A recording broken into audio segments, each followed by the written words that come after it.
Why isn't my seatbelt retracting? That's one question we get all the time. Here are 3 things you should check for. Number 1. Make sure your car is level when you're testing. A vehicle tipped in an incline can trigger the unit to lock up. This is one of the seatbelt's primary functions. Number 2. Make sure the unit was installed on the correct side. Left on left driver's side and right on right passenger side. The L and the R markings signify side of installation. They can be found in 3 different locations. Number 1, on the retractor,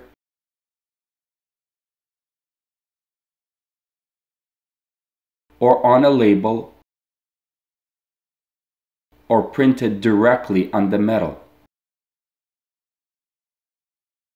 The second one, right on the pillar loop, usually printed on the plastic. And the third one is near the end bracket, usually stated on the label.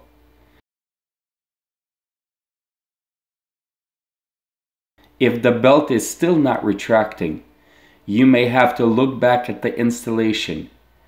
Check to see that the bracket on the retractor is not bent out of shape. If bent, disassemble the retractor. Assure that the bracket is bent back flush with the back of the retractor, and then reinstall. Hey guys, if you have any questions that we haven't covered in this video, you can always just email, call, or text us. Our contact info is listed below and always on MyAirbags.com. Cool. I think that was it. Excellent. Nice. All right.